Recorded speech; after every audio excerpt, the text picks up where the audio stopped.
سب لوگ اچھی طرح سمجھ جائیں کہ آخر کس چیز کی آبد کا ذکر ہو رہا ہے.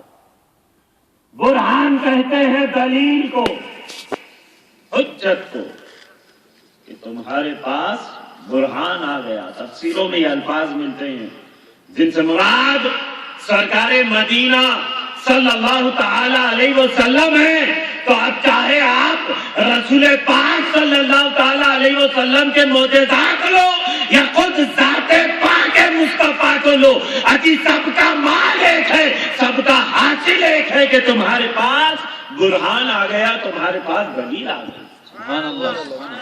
اب سوال تو یہ اٹھتا ہے کہ پہلے دلیل نہیں آنا چاہیے تھا، پہلے تو دعویٰ آنا چاہیے تھا، کیونکہ ہم پہلے دعویٰ کرتے ہیں پھر دلیل دیتے ہیں. ایسا نہیں کہ بھئی دعویٰ کچھ بولنا ہو اور آپ دلیل دینا شروع کرتے ہیں. تو ہمیں یہ سوچنا ہے، ہمیں یہ فیصلہ کرنا ہے قرآن اور حدیث کی روشنی میں کہ آخر یہ دلیل ہے تو کس دعوے کی دلیل ہے. آپ یقین جانیے اسلام کا دعویٰ ہے لا الہ الا اللہ، اور اس دعوے کی دلیل ہے محمد رسول صلی اللہ علیہ وسلم. اب آپ ہم سے یہ سوال ہرگز نہ کرنا کہ یہ علماء ملت اسلامیہ کیوں محمد الرسول اللہ کو سمجھاتے ہیں، کیوں محمد الرسول اللہ کو عنوان قرار دیتے ہیں. عجین کے پاس آؤ تو کبھی رسول کا حسن و جمال، کبھی رسول کا فضل و کمال، کبھی رسول کا شہب و جلال. الغرض ان کا مرکزی فکر، ان کا مرکزی بیان صرف ذات محمد الرسول اللہ صلی اللہ تعالی علیہ وسلم بنا ہوا ہے. کبھی تو لا الہ الا اللہ کو سمجھانا چاہیے تھا، کبھی تو لا الہ الا اللہ کو عنوان قرار دینا چاہیے تھا. تو جواب سنو، یہاں توحید دعویٰ ہے تو رسالت دلیل ہے، لا الہ الا اللہ دعویٰ ہے تو محمد الرسول اللہ دلیل ہے. دلیل کو سمجھاتے ہیں تب دعویٰ سمجھ میں آتا ہے، دعوے کو سمجھنے کے لیے دلیل کو سمجھنے کی ضرورت پڑتی ہے. اب آؤ دیکھو، جو شان دلیل کی ہے وہی تو شان ہم دیکھ رہے ہیں. ذات گرامی عقائد و جہاں حضور محمد الرسول اللہ صلی اللہ تعالی علیہ وسلم نے، کیونکہ آپ برہان ہیں، آپ دلیل ہیں، اسی لیے تو ہم دیکھتے ہیں کہ کوئی کلمہ گو لا الہ الا اللہ سے ٹکراتا نظر نہیں آ رہا ہے، بلکہ جو ٹکرا رہا ہے وہ تو الجھ رہا ہے، محمد الرسول اللہ سے الجھ رہا ہے. ذرا یہ تو دیکھو، یہ سیرت طیبہ کا مطالعہ کر رہے ہیں، عیب کو تلاش کر رہے ہیں، کمی کو ڈھونڈ رہے ہیں، یہ کر رہے ہیں، وہ کر رہے ہیں. ارے تھوڑی تھوڑی سی فصل سے کتابوں کی شکل میں رسول پاک کی شان میں گستاخانہ انداز اختیار کیے ہوئے ہیں، کیونکہ وہ جانتے ہیں اگر دلیل ٹوٹ گئی تو پھر دعویٰ بھی ٹوٹ جائے گا. اور واقعی دوستو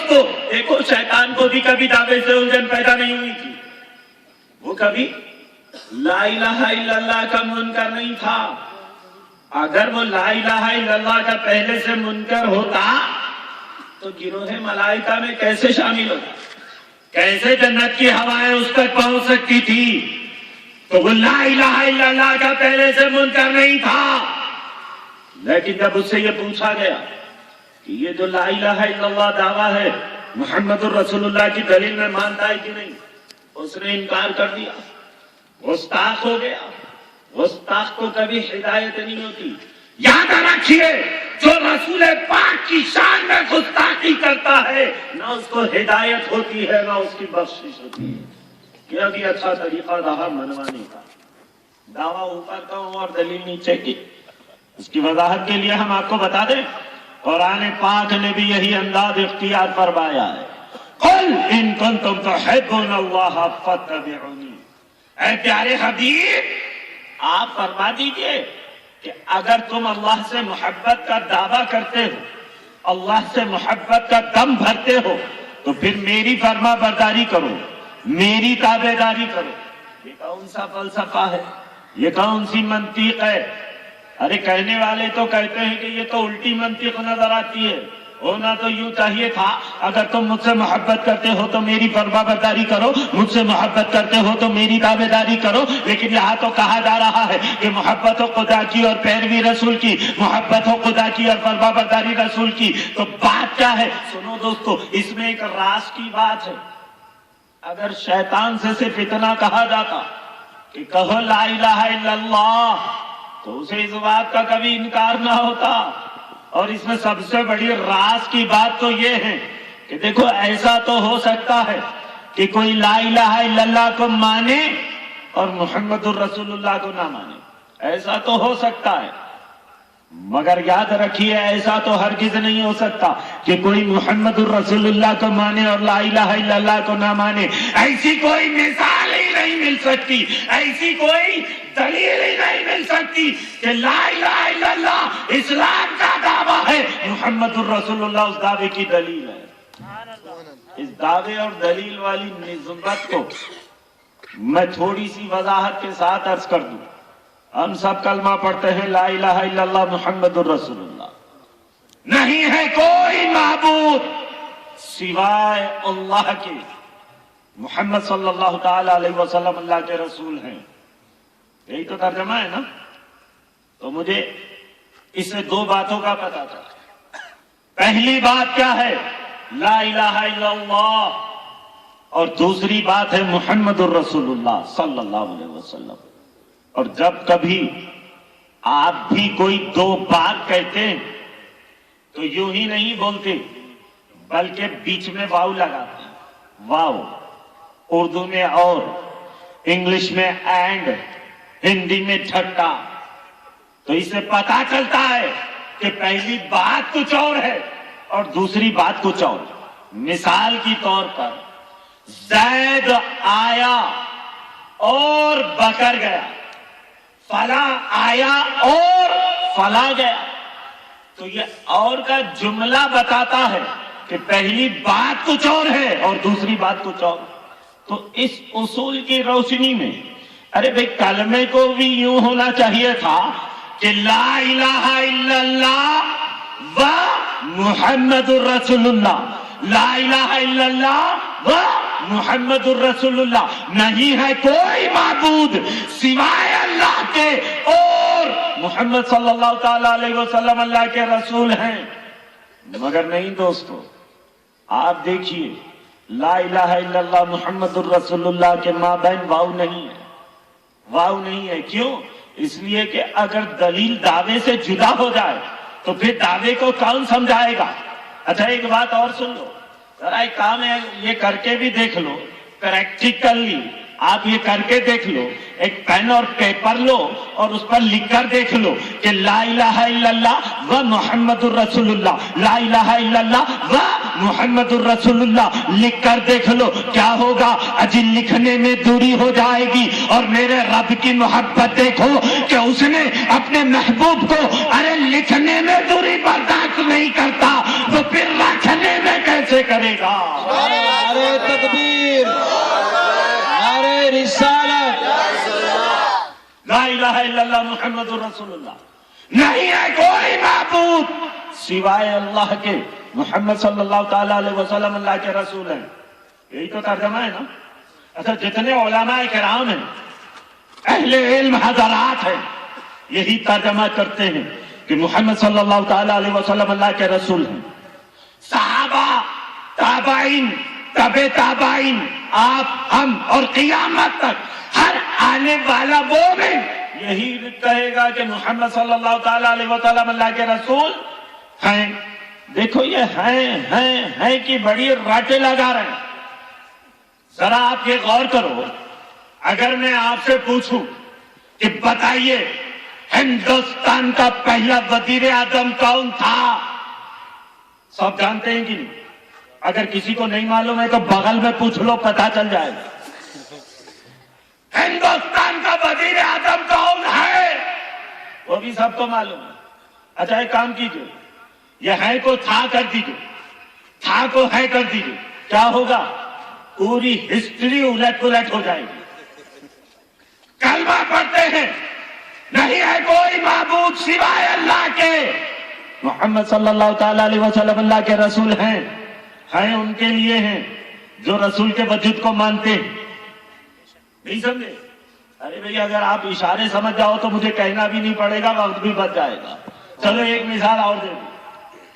اگر میں آپ سے یہ کہوں کہ فلاں مقام پر ایک عالم ہے، ایسے ہیں ویسے ہیں، نیک ہیں، بڑے اچھے ہیں، بڑے ہی قدر و منزلت کے مالک ہیں، میں نے تو کچھ کہا نہیں، مگر یہ ہے کا جملہ بتا رہا ہے کہ وہ موجود ہیں۔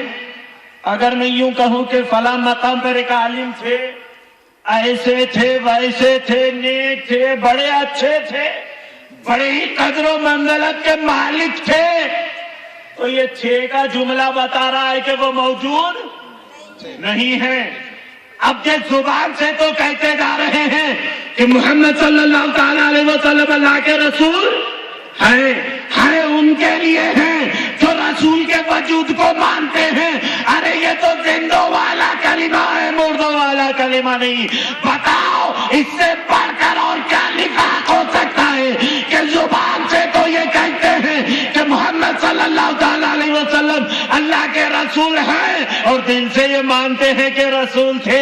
ارے کم بختو، کم از کم دل کو زبان کے مطابق تو کر لو۔ اور دیکھو اس کلمے کو کلمہ توحید کہتے ہیں۔ میں کہتا ہوں کہ اس کلمے کو جو توحید کہتے ہیں وہ ایک بڑی بے انصافی کی بات ہے، کیونکہ اس کلمے سے ہم کو صرف توحید کا ہی پیغام نہیں ملتا بلکہ رسالت کا بھی پیغام ملتا ہے کہ لا الہ الا اللہ محمد الرسول اللہ۔ کیوں نہیں اس کلمے کا نام توحید سے بدل کر توحید اور رسالت رکھ دو؟ تو جواب ملا کہ دیکھو لا الہ الا اللہ میں بھی توحید ہے، محمد الرسول اللہ میں بھی توحید ہے۔ لا الہ الا اللہ نے ہم کو یہ سمجھایا کہ میرا خدا اپنی الہیت و الوہیت میں وحدہ لا شریک ہے، تو محمد الرسول اللہ نے بھی یہ سمجھا دیا کہ میرا رسول اپنی کمالات نبوت و رسالت میں وحدہ لا شریک ہے۔ ارے وہاں توحید الہیت ہے تو یہاں توحید رسالت ہے۔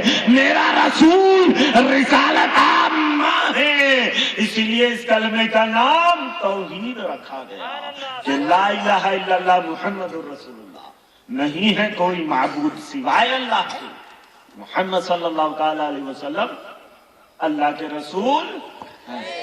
بولیے اللہ کے رسول ہیں۔ آپ کی آواز اتنی پست ہے، الحمدللہ میلاد شریف کی پہلی تاریخ سے مسلسل 3 جلسوں کو بھی خطاب کر رہا ہوں، لیکن پھر بھی اللہ کا اتنا بڑا کرم ہے، میلاد کا صدقہ ہے کہ بڑے بغیر مائک کے بھی کر سکتا ہوں۔ لیکن آپ سے گزارش یہ ہے کہ یقیناً آپ بیٹھے ہیں، یہ محبت کی علامت ہے، لیکن ذرا آواز نکال کر کے جواب دیں تو مجھے کہنے میں اور آپ کو سننے میں مزہ آئے گا۔ ایک بات بتائیے، چلیے میں تو یہ مانتا ہوں کہ دیکھو سورج پہلے روشنی بعد میں چاند پہلے چاندنی بعد میں موتی پہلے چمک بعد میں پھول پہلے مہک بعد میں دریا پہلے روانی بعد میں، مگر مجھے یہ بتائیے کہ آپ کو چاند پہلے ملا کے چاندنی ملی، سورج پہلے ملا کے روشنی ملی، یہ آپ کے سوچنے کی بات ہے۔ اگر آپ ادھر سے آ رہے ہیں تو پہلے سورج بعد میں روشنی، پہلے چاند بعد میں چاندنی، اور اگر ادھر سے جا رہے ہو تو پہلے چاندنی بعد میں چاند، پہلے روشنی بعد میں سورج۔ اب یہ بتائیے کہ آپ ادھر سے جا رہے ہو کہ ادھر سے آ رہے ہو؟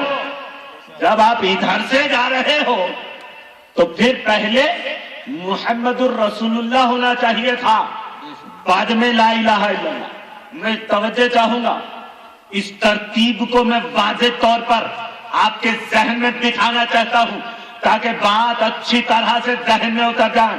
خاص توجہ چاہوں گا کیونکہ میری عادت نہیں کہ کوئی سنے یا نہ سنے بس تقریر کرتا بیٹھ جاؤں۔ بھئی میں بھی اتنی دور سے آیا ہوں تو دلچسپی پر اپنی تقریر جاری رکھوں گا، ورنہ مجھے کوئی شوق نہیں ہے بیٹھ کر تقریر کرنے۔ ویسے کل صبح ہی سے پھر مجھے خطاب کرنا ہے، پھر مدراس کے لیے روانہ ہونا ہے۔ آپ کی دلچسپی اور توجہ پر ہی یہاں بیٹھا رہوں گا۔ یہ بتائیے کہ ہم سب پہلے محمد الرسول اللہ کو مانیں، پھر آپ کے کہنے پر لا الہ الا اللہ پر ایمان لاؤ، پھر کلمہ بدل کیوں گیا؟ پہلے لا الہ الا اللہ بعد میں محمد الرسول اللہ۔ ہونا تو یوں چاہیے تھا کہ پہلے محمد الرسول اللہ بعد میں لا الہ الا اللہ۔ کیوں؟ اس لیے کہ ہم نے تو پہلے محمد الرسول اللہ صلی اللہ تعالی علیہ وسلم کو مانا۔ یاد ہے نا کہ جب پہاڑ کی چوٹی پر میرے آقا تشریف فرما ہوئے، اسلام کی سب سے پہلی دعوت کے بعد توحید کا پیغام پیش کرنے سے پہلے میرے آقا نے تمام کفار کو جمع کیا، سب جمع ہو گئے تو میرے آقا نے توحید کا پیغام پیش نہیں فرمایا، بلکہ ان سے یہ سوال کیا کہ لوگوں بتاؤ تم مجھے کیا مانتے ہو۔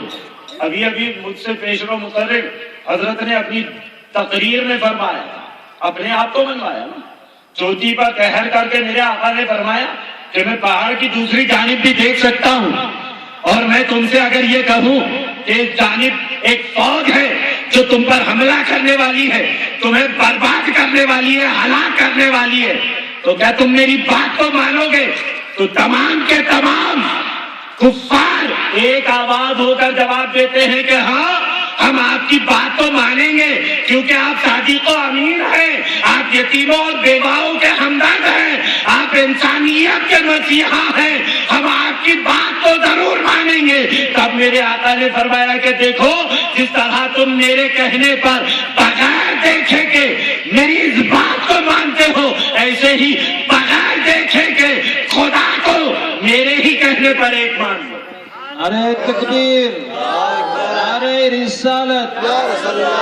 اجے میرے آقا کا کتنا آسان اندازہ تھا، میرے آقا یہ جانتے تھے کہ جب یہ مجھی کو نہ مانے گا تو پھر میری بات کو کب مانے گا، جب مجھی کو نہ مانے گا تو میری ہدایت کو کب مانے گا۔ اسی لیے میرے آقا نے توحید کا پیغام پیش کرنے سے پہلے اپنے آپ کو منوایا۔ ہم نے پہلے حضور صلی اللہ تعالی علیہ وسلم کو مانا، پھر آپ کے کہنے پر لا الہ الا اللہ پر ایمان لائے، تو پھر یہ کلمے کا معاملہ بدل کیوں گیا، یہ ترتیب پلٹ کیوں گئی، یہ معاملہ الٹ کیوں گیا؟ پہلے لا الہ الا اللہ بعد میں محمد الرسول اللہ۔ ارے ہونا تو یوں چاہیے تھا کہ پہلے محمد الرسول اللہ بعد میں لا الہ الا اللہ۔ میں یہ مانتا ہوں کہ وجود کے اعتبار سے مقدم ہے لا الہ الا اللہ، اور ایمان کے اعتبار سے مقدم ہے محمد الرسول اللہ، مگر میں یہ بھی مانتا ہوں کہ دیکھو پہلے میں نے محمد الرسول اللہ کو مانا، پھر آپ کے کہنے پر لا الہ الا اللہ پر ایمان لایا، یہ کلمہ بدل کیوں گیا؟ ارے ہونا کیوں چاہیے تھا پہلے محمد الرسول اللہ بعد میں لا الہ الا اللہ۔ لہذا اسٹیج پر تشریف فرمائے ان علماء کرام سے میں مؤدبانہ گزارش کروں گا کہ کلمے کی ترتیب کو کچھ بدل دیں، پہلے محمد الرسول اللہ بعد میں لا الہ الا اللہ۔ مگر کیا بات ہے کہ یہ علماء تو فرماتے ہیں نہیں، کلمے کی ترتیب تو ٹھیک ہے، پہلے لا الہ الا اللہ بعد میں محمد الرسول اللہ۔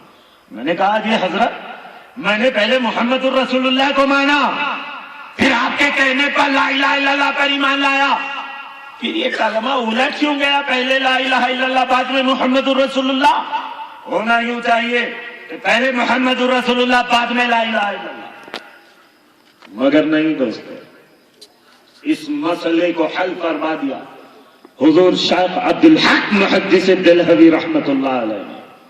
آپ فرماتے ہیں کہ جب میرا خدا نور محمدی کو پیدا کرنا چاہا تو فرمایا محمد الرسول اللہ صلی اللہ تعالی علیہ وسلم، نور محمدی پیدا ہو گئے۔ نور محمدی نے عرض کیا لا الہ الا اللہ، جلوہ وحدانیت میں فنا ہو گیا۔ رب تبارک و تعالی نے فرمایا محمد الرسول اللہ، نور محمدی نے عرض کیا لا الہ الا اللہ، جلوہ وحدانیت میں فنا ہو گیا۔ تو جب تک رب تبارک و تعالی چاہا یہ سلسلہ چلتا رہا، پھر نور محمدی قائم و مستقر ہو گئے۔ اب مجھے بتائیے نور محمدی کیا عرض کر رہے ہیں؟ لا الہ الا اللہ، اور رب تبارک و تعالیٰ کیا فرما رہا ہے؟ محمد الرسول اللہ۔ تو لا الہ الا اللہ یہ خدا کا، یہ رسول کا کلام ہے، محمد الرسول اللہ یہ خدا کا کلام ہے۔ لا الہ الا اللہ یہ رسول کا ذکر ہے، محمد الرسول اللہ یہ خدا کا ذکر ہے۔ لا الہ الا اللہ یہ رسول پاک کی سنت ہے، محمد الرسول اللہ یہ خدا کی سنت ہے۔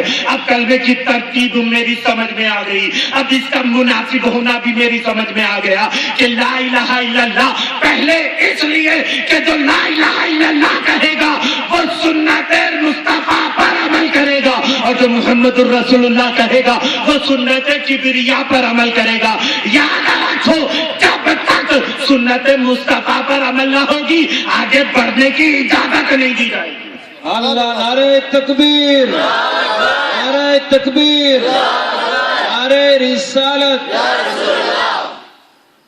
آخری نقطہ عرض کروں، کیا دعویٰ دعوے کا کام کیا ہے اور دلیل کا کام کیا ہے؟ دعوے کا کام بے قرار کر دینا ہے، بے چین کر دینا ہے، ہیبت دے دینا ہے، اور دلیل کا کام سکون دے دینا ہے، اطمینان دے دینا ہے۔ دعوے میں جلال ہے تو دلیل میں جمال ہے۔ حدیث پاک سے ثابت ہے نا کہ جب عرش پر لکھا گیا کہ لا الہ الا اللہ، تب ہیبت اور جلال الہی سے عرش کانپنے لگا، لیکن جب لکھ دیا گیا کہ محمد رسول اللہ صلی اللہ علیہ وسلم، تب ان کو سکون ہو گیا اور اطمینان ہو گیا۔ تو دعوے کا کام ہی بے قرار کر دینا اور دلیل کا کام سکون دے دینا۔ انسان کی زندگی میں بھی ایک سخت مرحلہ آنے والا ہے۔ وہ سخت مرحلہ کیا ہے؟ وہ سخت مرحلہ ندا کی کیفیت ہے۔ اب ندا کی کیفیت تو میں نہیں بتا سکتا، مگر ان علماء کرام سے ہم نے سنا ہے کہ جب جسم سے روح کھینچی جائے گی، ایسا محسوس ہوگا جیسے بھیگا ہوا باریک ململ کا کپڑا کانٹے دار ببول کے درخت پر ڈال کر کھینچو تو ریشہ ریشہ الگ ہو جاتا ہے۔ جب جسم سے روح کھینچی جائے گی، ایسا محسوس ہوگا جیسے جسم کے ہر حصے کو کانٹے پر کھسیٹا جا رہا۔ دعوے نے تو بڑی ہیبت دے دی تھی، اب میرے آقا کا ارشاد پاک بھی سنو، دلیل بھی سنو۔ میرے آقا صلی اللہ تعالی علیہ وسلم نے ارشاد فرمایا کہ سنو، مومن کے روح تو ایسے نکلے گی جیسے پھول سے خوشبو نکل جاتی ہے۔ سبحان اللہ، سبحان اللہ۔ دعوے نے تو بڑی ہیبت دے دی تھی نا، اب دلیل نے بڑا سکون دے دیا۔ اب سنو میرے آقا کا ارشاد پاک، مومن کی روح ایسے نکلے گی جیسے پھول سے خوشبو نکل جاتی ہے۔ ایک بزرگ فرماتے ہیں، میں نے عالم خیال میں حضور کی بارگاہ اقدس میں معروضہ کیا، یا رسول اللہ یہ ندا کی کیفیت تو بڑی سخت ہے آقا، آپ کا ارشاد مبارک ہے کہ مومن کی روح ایسے نکلے گی جیسے پھول سے خوشبو نکل جاتی ہے۔ آقا آپ کا یہ کلام میرا نظام ہماری سمجھ میں نہ آ سکا، تو میرے آقا نے فرمایا کہ سورہ یوسف میں دیکھو اور غور کرو۔ وہ بزرگ فرماتے ہیں کہ جب میں نے سورہ یوسف میں دیکھا اور غور کیا تو یہ منظر میری نگاہوں کے سامنے تھا کہ جب حسن یوسفی مصر کے عورتوں کے سامنے بے حجاب ہوا، مصر کے عورتیں تو نیمبوا کاٹ رہی تھی، جب حسن یوسف کو دیکھا تو حسن یوسف میں اس قدر گم ہو گئے کہ انہیں حسن یوسف دیکھتے دیکھتے نیمبو کی جگہ اپنی انگلیوں کو کاٹ ڈالا، مگر ان کو احساس تک نہ ہوا، محسوس تک نہ ہوا، تکلیف تک نہ ہوئی۔ تو میرے آقا اپنے کرم سے یہ سمجھانا چاہتے ہیں، ارے سنو، جب مومن کی روح نکلے گی یہ جمال مصطفیٰ نگاہوں کے سامنے ہوگا۔ ارے تمہاری روح نکل جائے گی لیکن تمہیں محسوس تک نہ ہوگا، احساس تک نہ ہوگا، تکلیف تک نہ ہوگی۔ ارے دعوے نے تو بڑی ہیبت دے دی تھی، دلیل نے بڑا سکون دے دیا۔ دعوے کا کام بے قرار کر دینا ہے، دلیل کا کام سکون دے دینا، اطمینان دے دینا۔ یا رسول اللہ، یا رسول اللہ۔ حاضرین محترم، ماہ میلاد کی یہ مبارک محفلیں آپ نے سجائی، قابل مبارکباد ہیں آپ کہ آپ نے ایسے مقدس رسول کی میلاد کی محفل سجائی ہے، اس رسول پاک کا ذکر کرتے ہیں۔ لیکن ایک آخری بات عرض کر دوں کہ میلاد پاک کی محفل ہم سجاتے ہیں، جیسا کہ ابھی حضرت نے اپنی تقریر میں فرمایا کہ حضور کی آمد ہمارے لیے احسان عظیم ہے، تو میلاد کی محفل ہم سجاتے ہیں اسی شکرانے میں۔ لوگ سوالات کرتے ہیں کہ اس کی دلیل کیا ہے، کیا دلیل ہے کہ میلاد مناتے ہو؟ اب دلیل کی تفصیلات میں گئے بغیر ایک ہی دلیل آپ کے حوالے کر دوں، پھر رخصت ہو جاؤں گا کہ دیکھو حدیث پاک میں بھی میرے آقا کے میلاد کا تذکرہ ہے، میلاد کی دلائل موجود ہے، لیکن میں وہ دلیل آپ کے حوالے کروں کہ یہ میلاد منانا کس کی سنت ہے، میلاد منانا رب تبارک و تعالی کی سنت ہے. دلیل آپ سننا چاہتے ہیں تو سن لیں. حدیث قدسی میں آیا ہے. حدیث قدسی کیا؟ حدیث قدسی وہ ہے جو اللہ پاک کا ارشاد ہو اور میرے آقا جس کی روایت کر دیں وہ حدیث قدسی ہے. حدیث قدسی میں آیا ہے رب تبارک و تعالی اپنے پیارے حبیب سے مخاطب ہو کر ارشاد فرماتے ہیں کہ پیارے حبیب اگر آپ کو پیدا کرنا نہ ہوتا میں آسمانوں کو پیدا نہ کرتا. محبوب اگر آپ کو پیدا کرنا نہ ہوتا تو میں زمین کو بھی پیدا نہ کرتا. تو معلوم یہ ہوا میرے رسول کی آمد مقصود تھی. کبھی تو یہ زمین کا فرش بچھایا گیا، رسول کی آمد مقصود تھی. آسمان کا شامیانہ لگایا گیا، رسول کی آمد مقصود تھی. چاند و سورج کے چراغ جلا دیے گئے، رسول کی آمد مقصود تھی. ستاروں کے قندیلیں روشن کر دی گئی، رسول کی آمد مقصود تھی. آبشار کے نغمے جاری کر دیے گئے، رسول کی آمد مقصود تھی. دریا کو روا دوا کر دیا گیا، رسول کی آمد مقصود تھی. کائنات کو نعمتوں سے آراستہ کر دیا گیا. ارے آمد ہی کو تو میلاد کہتے ہیں. یہ زمین بھی میلاد والی ہے، وہ آسمان بھی میلاد والا ہے، یہ چاند و سورج بھی میلاد والے ہیں، یہ ساری کائنات بھی میلاد والی ہے. اب اگر کسی کو اختلاف ہے میرے رسول کی میلاد پاک سے تو میری اتنی گزارش ہے، میری گزارش کو مان لے کہ وہ اس میلاد والی زمین کو چھوڑ دیں، اس میلاد والے آسمان سے کہیں باہر نکل جائیں. لولا کلمہ خلقت الدنیا. محبوب اگر آپ کو پیدا کرنا نہ ہوتا میں دنیا کو پیدا نہ کرتا. نعرہ رسالت، نعرہ رسالت. لوگوں نے کہا کہ یہ جو ذکر رسول کرتے ہیں ذکر رسول کا نہیں، ذکر تو خدا کا ہونا چاہیے، رسول کا نہیں. کیا ضرورت ہے؟ میں نے کہا ٹھیک ہے، ایک بات مجھے بتاؤ، کوئی ایسی جگہ جہاں پر اللہ کے ساتھ رسول کا ذکر نہ ہو. آپ دیکھیں ہر جگہ اللہ کا ذکر ہے تو رسول کا ذکر. اجی کلمے میں اللہ کا ذکر ہے تو رسول کا ذکر، قرآن میں اللہ کا ذکر ہے تو رسول کا ذکر، اذان میں اللہ کا ذکر ہے تو رسول کا ذکر، اقامت میں اللہ کا ذکر ہے تو رسول کا ذکر، نماز میں اللہ کا ذکر ہے تو رسول کا ذکر، عرش پر اللہ کا ذکر ہے تو رسول کا ذکر، فرش پر اللہ کا ذکر ہے تو رسول کا ذکر، جنت میں اللہ کا ذکر ہے تو رسول کا ذکر، حوروں میں اللہ کا ذکر ہے تو رسول کا ذکر، جناتوں میں اللہ کا ذکر ہے تو رسول کا ذکر، انسانوں میں اللہ کا ذکر ہے تو رسول کا ذکر، شجر میں اللہ کا ذکر ہے تو رسول کا ذکر، حجر میں اللہ کا ذکر ہے تو رسول کا ذکر، جانوروں میں اللہ کا ذکر ہے تو رسول کا ذکر، ریگستان کے ذرات میں اللہ کا ذکر ہے تو رسول کا ذکر، پانی کے قطرات میں اللہ کا ذکر ہے تو رسول کا ذکر، کائنات کی ہر شے میں اللہ کا ذکر ہے تو پھر رسول کا بھی ذکر ہے کہ نہیں؟ سوائے ایک جگہ کے. ایک جگہ اللہ اور اللہ کے ساتھ رسول کا ذکر نہیں ہے، ایک جگہ نہیں. معلوم ہے وہ کہاں ہیں؟ کوئی بتائیں؟ آپ جانتے ہیں کہ نہیں؟ ارے بولیے، پھر آپ خاموش ہیں. میں تو مغرب سے تقریر کر رہا ہوں، میری تیسری تقریر ہے. بولیے آپ جانتے ہیں کہ نہیں؟ نہیں جانتے؟ اللہ اکبر. اچھی جب جانور کو ہم ذبح کرتے ہیں، جب ہم جانور ذبح کرتے ہیں تو کیا کہتے ہیں؟ پورا مجمع بولیں بسم اللہ اللہ اکبر. وہاں صرف اللہ کا ذکر ہوتا ہے، رسول پاک صلی اللہ تعالی علیہ وسلم کا ذکر نہیں ہوتا. اچھا کیوں نہیں ہوتا یہ جان لینا بہت ضروری ہے. کیوں نہیں ہوتا؟ اس لیے کہ میرا مقدس رسول سارے عالموں کے لیے رحمت بن کر آئے نا. وما ارسلناک الا رحمت للعالمین. اجی میرا مقدس رسول سارے عالموں کے لیے رحمت ہے.